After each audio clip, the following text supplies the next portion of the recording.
But how much is the crossing going to cost, Secretary? Well, overall, it's going to cost several £billion. How many? You don't know that either, do you, actually? Well,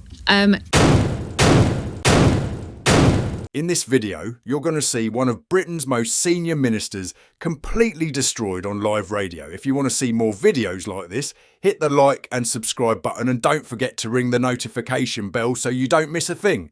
Now let's watch this together and then I'll share my thoughts at the end.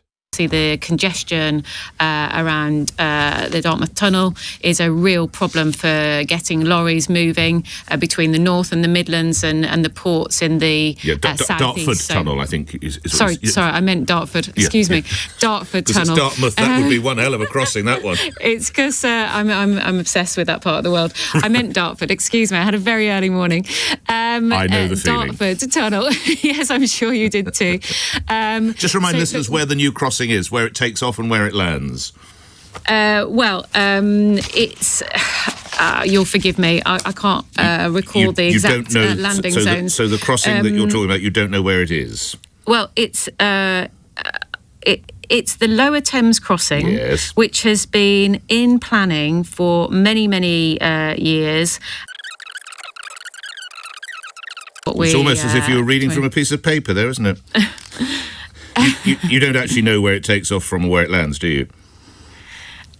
You'll forgive me, Nick, but this is part of a broader 10-year infrastructure strategy that we will be launching later this week. And it is vital that we ensure that we improve our infrastructure, which is absolutely central to economic growth across the country and delivering better jobs and better wages for people. I don't want to go on about this, but it is about the 19th word in the press release, the Lower Thames Crossing. Let me tell you, Gravesend in Kent, Tilbury in Essex, those are the two towns. Tilbury, it was Tilbury that I couldn't, How much is it going to cost? Well, it's going to cost quite a lot of money, but we today are announcing £590 million towards that cost. We'd already put some money in the autumn budget into this project, but we want this to be a public-private partnership because there are significant benefits, obviously, to the private sector. But how much is the crossing going to cost, Secretary?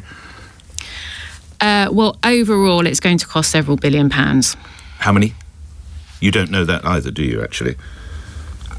Well, it has already cost quite a lot of money. I don't wish to be rude to you personally. Is there much point continuing this conversation? Because you don't know where a bridge starts, you don't know where it ends, and you don't know how much it costs.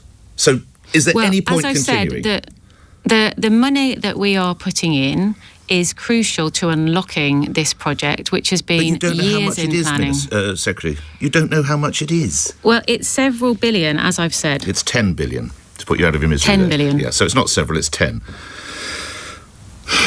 What does this say about the economic stewardship of this country, that someone in your position of importance, you don't know where a bridge starts, you don't know where it ends, and you don't know how much it costs? What does that say to you? Well, I'm here to talk about the broader infrastructure plan as well that we will be launching later this week. Well, for the benefit of my listeners, I will continue. When will the Hammersmith Bridge problem be resolved? I'm not here to talk about the Hammersmith Bridge. I'm not a transport minister. But you're talking about infrastructure. You're talking. Sorry, I thought we just talked about 3,000 bridges that are unable to support the heaviest vehicles. I don't have the detail of the Hammersmith Bridge. But that's one of the key bridges that can't support any vehicles, let alone the heaviest of vehicles. So clearly that must figure in this.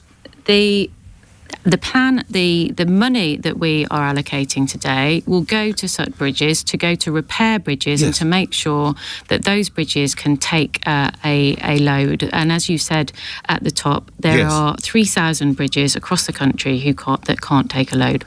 Right. And one key one is the Hammersmith Bridge, so that's not part of this at all. There will be Hammersmith Bridge and others will be, but that will be down to local. I mean, look, I can't come on your programme and give you the dates for every 3,000 bridge that will be. I'm merely asking that one of particularly. It's been closed, I think, for around 6 years. We hear of a new initiative by the newish government, 3,000 bridges. One of the ones that really jumps off the page, of course, is Hammersmith Bridge. And you don't know whether any of these funds are going towards Hammersmith. Is that correct? I can't name every one of the 3,000 bridges. Respectfully, I've not asked for that, have I? Secretary. I've just asked, can you confirm that it is going to get some of the funds from this £1 billion? Well, further detail will be set out in written statements to Parliament. Well, let's move on to a couple of other matters. You just watched a complete textbook humiliation of the political class.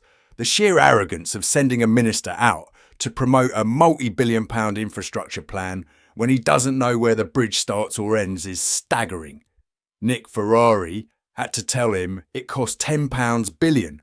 The taxpayer is funding this shambles, and the person responsible hasn't done 5 minutes of prep. Why did he do this?